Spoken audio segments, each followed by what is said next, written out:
It's halfway through the year, which means it's time, one of our favorite times of year, for the halfway lists. Top 10 movies of the year so far.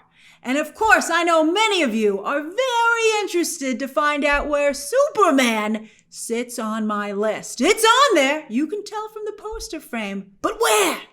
I'll give you a hint. Warner Brothers has the top 4 movies on my list. 5 on this list overall. That's right. Half of this list is Warner Brothers. What a comeback for the studio who started out the year so poorly. Disney's having a very rough year and continuing to have a rough year, with poor Stitch carrying the entire slate on his small blue furry shoulders. There are more Disney movies on my worst list, as you'll find out when that video goes up tomorrow. I'm actually going to start with a Netflix movie. I'm spreading the love out here. A lot of studios are represented here on my list. I'm very curious to hear your lists down below. And also, as we get started, be sure to subscribe so you don't miss that worst movies of the year so far video, which again goes up tomorrow. Number 10, K-Pop Demon Hunters. That's right, I'm doing it. I'm putting it on this list because the movie is that good. I can't tell you how good this movie is. You got to see it to believe it. But the feeling of wonder and amazement I had when watching this doesn't happen a lot. This is truly, I think, a phenomenon. It caught everybody. I mean, I was going to say a lot of us, but I think it caught everybody by surprise. I think we kind of suspected. We saw clips online and we were like, that actually looks, could that be good?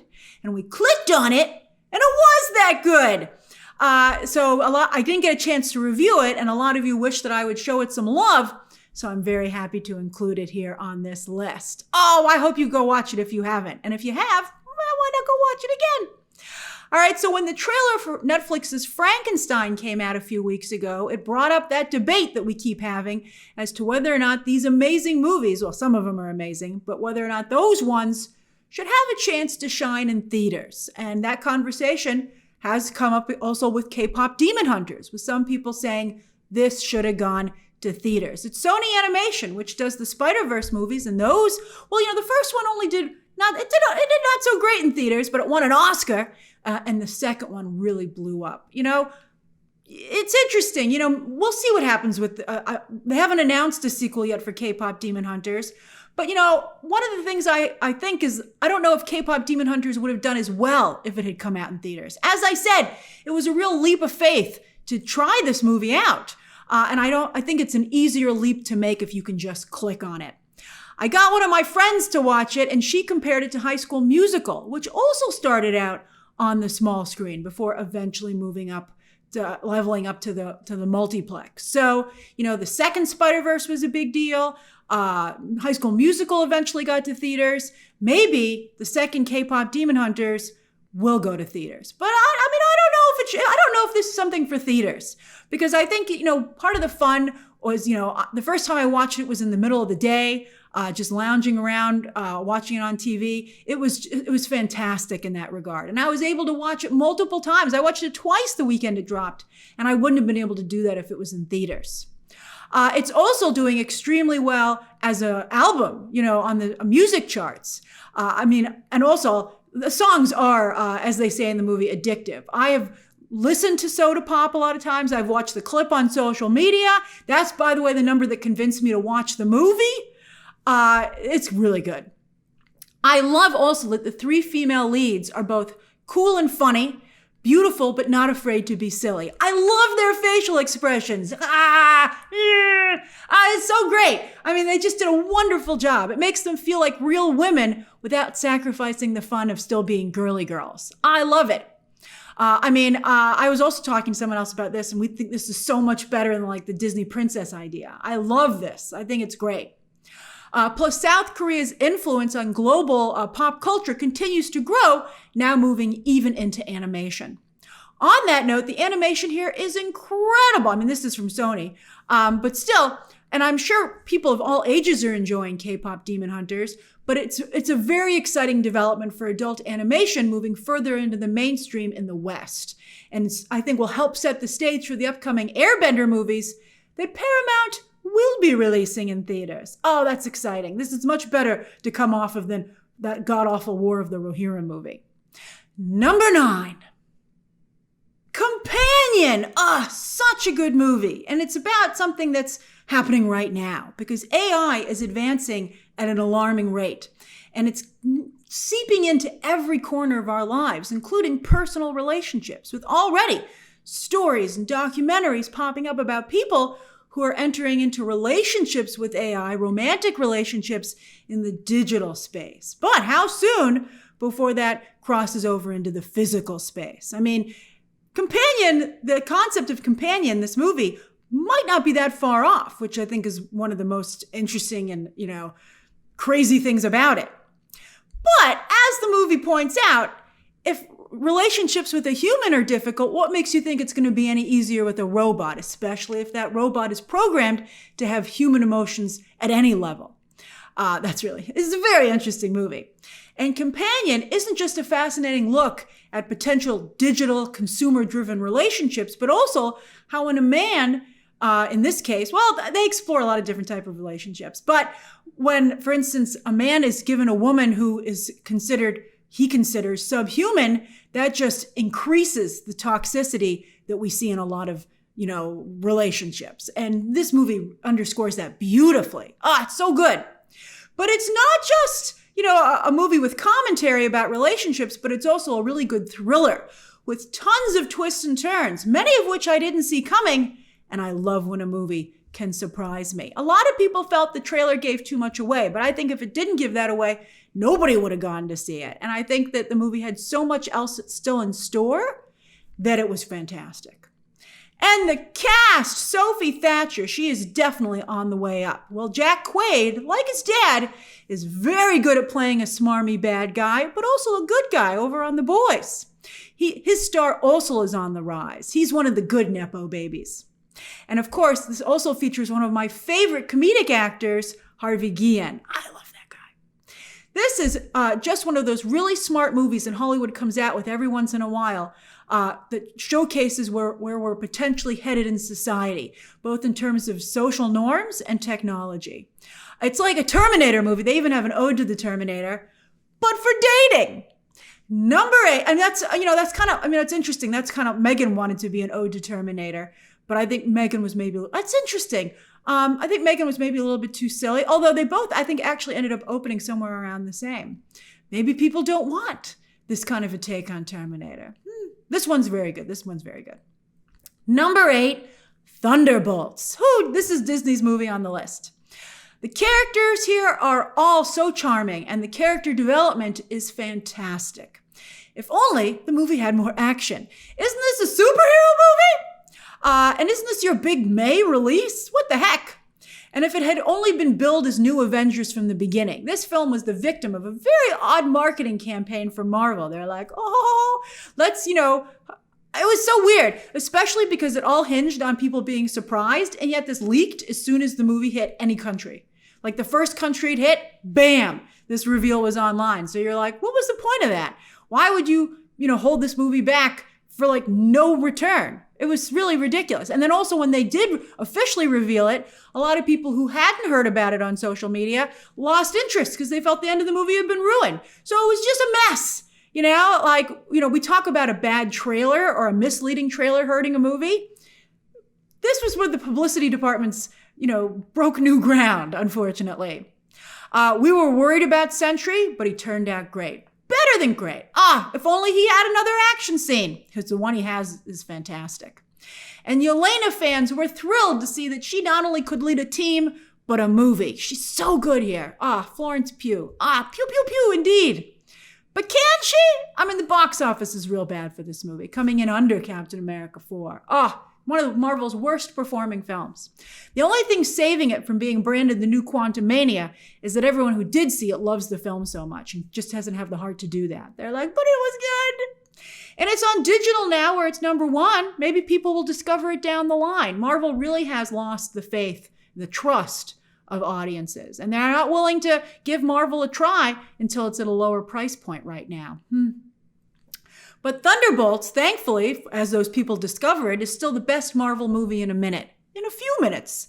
And it makes, I think, a lot of us very hopeful that maybe they're turning things around. I hope this movie isn't just a blip, but the start of a better direction, going back in a better direction.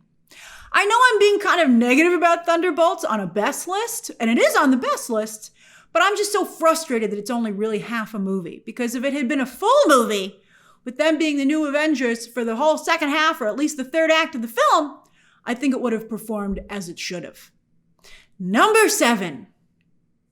Warfare. Ooh, A24 in the house. And Alex Garland. As many of you know, I am not an Alex Garland fan. I mean, he has a couple of movies I've liked, but for the most part, these days when I see his name, I get worried. But you know what?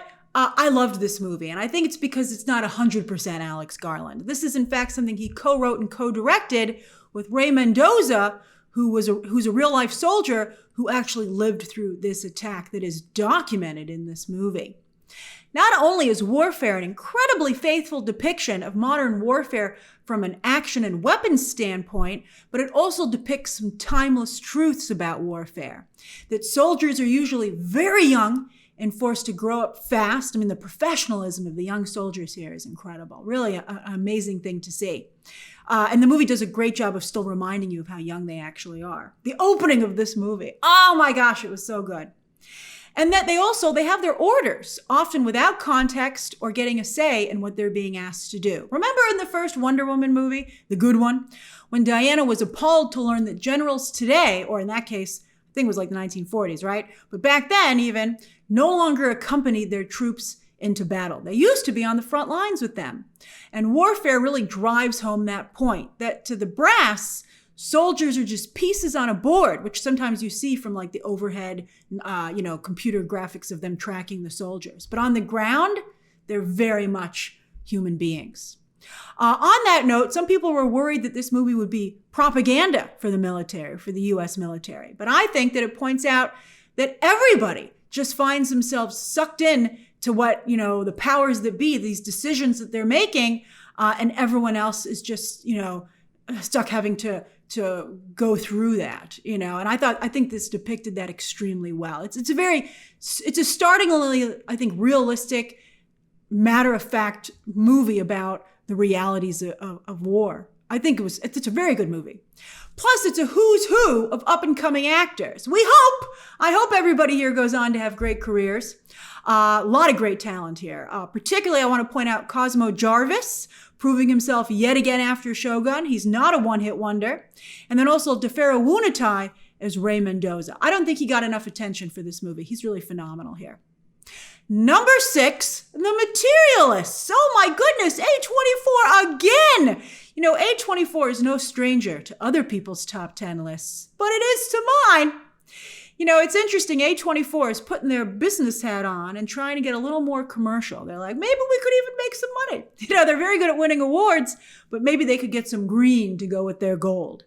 And they're doing it. They haven't shot out of the gate, but slowly but surely, I think they're moving into the commercial space, but while still retaining, the quality of their films. Both these movies are fantastic. And, while they're not huge hits, they've done very well for A24. Warfare is dominated on digital, still in the top 10 as it has been for months now, months. And Materialists is one of the biggest openings and highest grosses ever for A24 theatrically. As a former real-life matchmaker, writer-director Celine Song surely wrote what she knew. And while politicians are always very quick to blame women for the state of modern dating, Song points out that men and women are equally to blame, making selfish choices, especially as advancements in technology and society and a focus on materialism has made people picky to the point of, being alone. Particularly when it comes to the elite, who look at relationships as business deals where love isn't a factor at all. How depressing. Ever seen the beginning of Idiocracy? Well, that one couple, this is basically an entire movie about them. Also, what a trio, on screen and off. This was magical. While most movies these days rely on IP and actors are secondary, it's nice to see a movie where the actors are very important and those actors are given a script to really help them shine. When's the last time recently that you watched a movie that had, recently been released, not an old film? When's the last time you watched a recent film where a scene stood out for the writing and the acting? Ah, that's fantastic. All right, now we've reached the top 5. Mission Impossible Final Reckoning. Fallout is still the best Mission Impossible movie, and the last 2 have really struggled at the box office. But that doesn't mean this isn't still a really good film. I really liked it. I think what really makes this movie stand out is its submarine sequences. That's right, both of them. They're so good. The one where Tom Cruise makes his way through the abandoned submarine, that's a real stunner. Not only one of the best Mission Impossible sequences ever, but I think one of the best overall action sequences in all of Hollywood history. It's right up there. What's that guy, Harold Lloyd or whatever? Put it up there with that. It's that good. Not just the amazing stunt work, but the visuals and the suspense dreamed up by writer-director Christopher McQuarrie, who has become Cruise's creative partner. Overall, they always work together these days. And, Cruise has really benefited from it. Although, again, these last Mission Impossible movies haven't hit. But I'm not sure why. They're not as good as Fallout, but I think they're really good. And then, of course, the other submarine sequence is that crew led by Severance's Milchek. Talk about a bunch of sexy seamen and women. Katie O'Brien, your star is rising as well. But fans loved this so much that they're already demanding a spin-off, or at least for them to return in the next movie, although who knows when that will be. So give them their spin-off. It'll be so good. The rest of Final Reckoning is pretty good too. It's a good movie. Pom Klementieff is a great addition to the team. I love her here. But it is a bit too long, and also the AI villain just never really came together. I kind of like some of the stuff they did here. I think the AI villain is better here than in the first half of this movie. It's a two-parter. And then the only problem with this movie is that for the first 30 minutes, they had to fill you in because they know most of you didn't see the last one. But I think it's still a really great time at the movies. And that's why, it's pretty high up on this list. But now it's time for Warner Brothers to shine with the top 4, baby. The top 4. Where is Superman gonna land? All right. Number 4 is a Minecraft movie. What an amazing surprise. Nobody saw this movie coming. It is based on a very long-running popular video game, so people expected it to do well. But not to become a cultural phenomenon. This, by the way, cultural phenomenons don't just happen. This is the last movie the PR guru Josh Goldstein launched for Warner Brothers before they inexplicably fired him. They're like, "You're doing such great work. Bye." He left behind a roadmap to promote this film, just like he was able to launch Barbie. He also did the first trailer drop for Superman, but didn't leave a roadmap for that film. Although I think Superman's going to still do okay. We'll see. Josh Goldstein does seem to have a magic touch, because with Minecraft, just like with Barbie, he led Warner Brothers to treasure once again. They just had to execute the plan that he left behind. That's amazing. He should just write plans for studios for money, because clearly he doesn't have to be on staff to execute them. It's amazing. Some of the stuff they do, you don't even know. They're really good. Josh Goldstein's really good. He might work on Greta Gerwig's upcoming Narnia movie, but I'm very excited. I hope he doesn't just fade away like Jeff Robinov really weirdly did, because Jeff Robinov helped build Warner Brothers up into what it was until, he quit because Kevin Tsujihara got the lead. Okay, we're getting a little off track here. All right. Sure, some people were aghast when movie theaters descended into Lord of the Flies type chaos, but come on, it was fun. I really enjoyed it. I wasn't in any of the crazier ones, but it was a really good time. Chicken Jockey has become one of the greatest moments in cinematic history. Chalk up another win and franchise for Jack Black. He's like Thanos over there. But this was a pivotal movie for the career of Jason Momoa, where he finally, I think, became a real movie star. He's also a producer for this film, so he took his destiny into his own hands. And he is crucial to how good this film is, with his hilarious line readings, his physical comedy, and his bromance with Black. Heck, some fans are even shipping them. I used to say that Jason Momoa reminded me of a fan who won a contest instead of a real actor. But with this movie, as I said, I think he became a real actor. And I so loved him here that going forward, whatever he's in, I will see him in it. Number 3. Superman, here it is. I almost put it at number 2. I almost did. But then I had to pull myself back and be like, don't fall for recency bias, Grace. Because, I just saw Superman. It's such a good movie. I'll explain. All right, so it's very, very good. Very good. As good as Matt Reeves is the Batman. I mean, it really is a perfect fit with that film. Come on, join forces, guys. I mean, we're talking best Superman, best Lois, best Lex. I mean, that's incredible. I really believe that. This movie is hilarious with a lot of heart. I mean, sure, James Gunn's crassness sneaks in here and there, but he minimizes it. And overall, he's just done an amazing job here, really successfully modernizing the Superman mythos, which many other people have tried to do in comics and animation and streaming, TV shows and video games. He's the only one who's been able to crack it, and that's amazing. So why isn't it higher on the list? Why did I take it down to number 3? Why didn't I put it at number 2? Well, aside from this amazing sequence and this one epic shot, the rest of the movie's not that epic. It just doesn't have that epic quality that DC movies have come to be known for. Don't get me wrong. The movie looks really, really, really good. And it's number 3.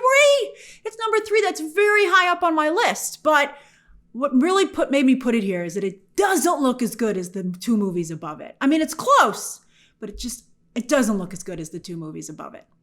Also, while some comic book movies have been worthy of Oscar nominations, many of them from DC doesn't get enough credit for that.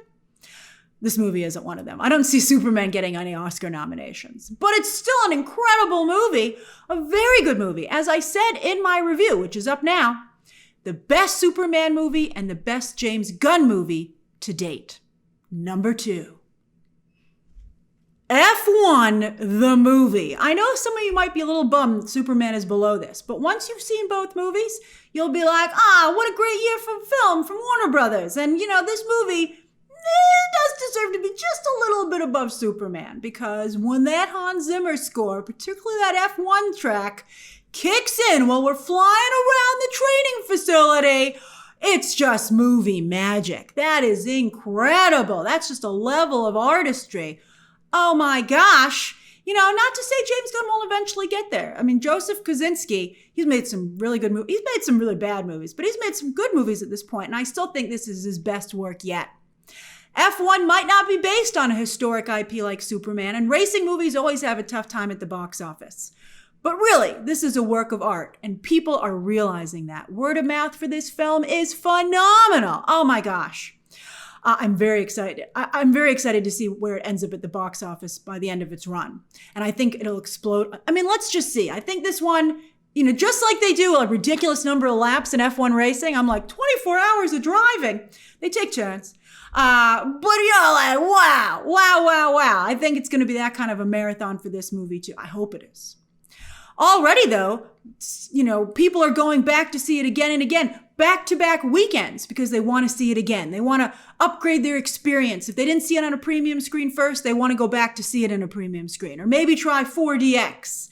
And this movie, that's not only exciting for this movie, but this movie has earned that because it's just that good. The IMAX visuals, with the racing sequences, and again, that Hans Zimmer score, it's just electrifying. This isn't a movie, it's an experience, and that's incredible. Maybe if F1 was a sequel like Top Gun Maverick, which it's modeled after, borrowing, yoink, many of the same creatives, it might be making that kind of money. But hey, they're already talking about a sequel. And again, any of us who have seen F1 are like, yes, please, let's do it. Let's go back. Let's do it. Let's do even more. Hollywood needs more movies that demand to be seen on the big screen, and this is a prime example. It's interesting. This is a joint venture between Apple and Warner Brothers. And Apple, they've had a lot of movies that have flopped in theaters. In fact, infamously so. But they did break new ground with Coda, the first and only movie from a streamer to win Best Picture. And perhaps they'll be the first streamer to release in theaters an auteur blockbuster movie. It took a while for them to get their footing with streaming shows. And, they're losing a lot of money over there too. But they're really starting to break through finally. And maybe that'll happen for them in the movie space too. Maybe they're just like, is F1 like their Severance, right? I mean, it's interesting. Okay, it's time. for the best movie of the year so far. Sinners! You knew it was going to be Sinners. Everyone knows it's Sinners. In fact, Hollywood's already talking about the fact that we're 6 months into the year, halfway through, and we only have one real Oscar contender. Yeah, Sinners is going to rack up those noms, just like it's been doing well at the box office, because like F1, this is another cinematic experience. Not just that demands to be seen in theaters like F1, but both movies I think demand to be seen in IMAX. The demand for Sinners on IMAX was so great that Warner Brothers decided to take the IMAX screens that it had set for Final Destination Bloodlines, let Final Destination have the Dolby screens, but it gave those IMAX screens back to Sinners because people just wanted to, either they missed it or they wanted to go back again. I mean, it's incredible. And that Warner Brothers was able to do this twice this year, and we're only halfway through the year. That's very, very exciting. Christopher Nolan really has, I think, it's interesting. Just like he really influenced scores, music scores, with the boom, boom, boom everybody does now. I think that he's really had an impact on IMAX. The IMAX should send him quite to the gift basket. They give him special treatment, though. They really help Christopher Nolan out, as they should. So Coogler delivers a vampire flick that is also tremendously relevant when it comes to Black culture and the Black experience. Something that is both highly commercial and artistic. It's really well made.